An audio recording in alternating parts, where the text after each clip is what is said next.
A Certain Idea of France. The Life of Charles de Gaulle by Julian Jackson. Read by John Banks. Part 1. De Gaulle before de Gaulle. 1890 to 1940. There is no moment of my life when I was not certain that one day I would be at the head of France. But things worked out in a way that I did not predict. I always thought that I would be Minister of War, and that everything would come from that.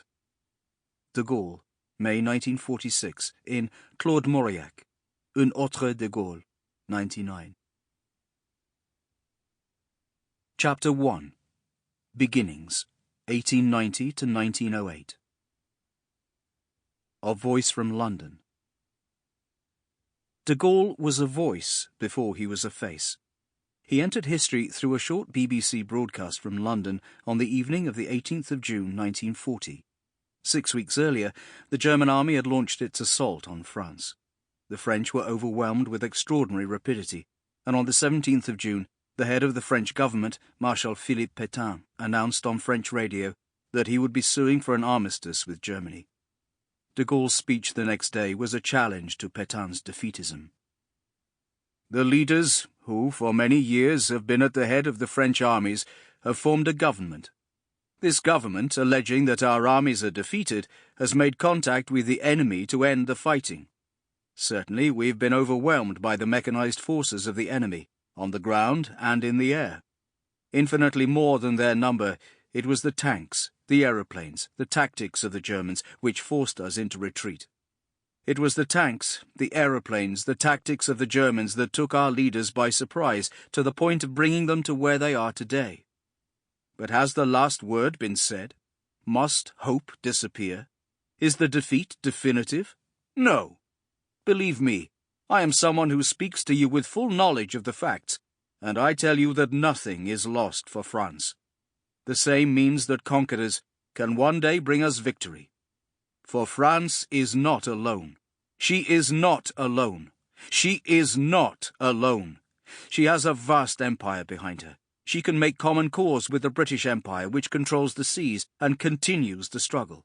She can, like England, use without limit the immense industry of the United States. This war is not limited to the unfortunate territory of our country. This war is not decided by the Battle of France.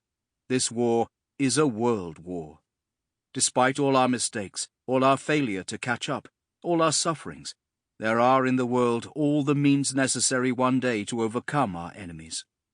Struck down today by mechanized force, we will be able to conquer in the future by a superior mechanical force. The destiny of the world is at stake.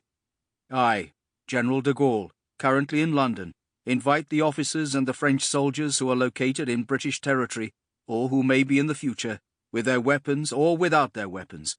I invite the engineers and the special workers of armament industries who are located in British territory, or who may be in future, to contact me.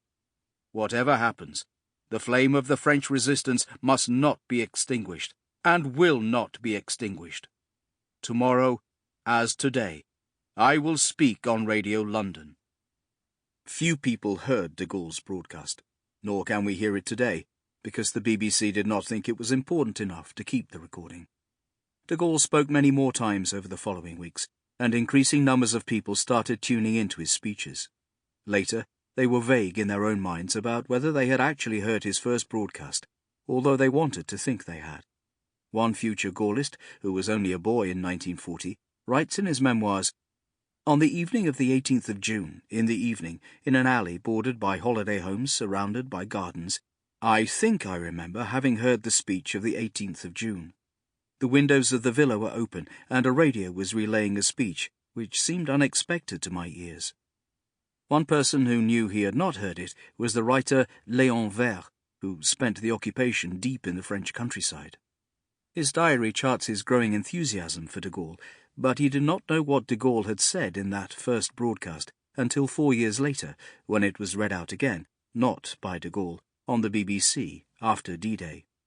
If Vert did not hear de Gaulle's first speech, it was because on that day, like millions of other French people, he was fleeing south as the Germans advanced. I was near the River Loire. Sample complete. Ready to continue?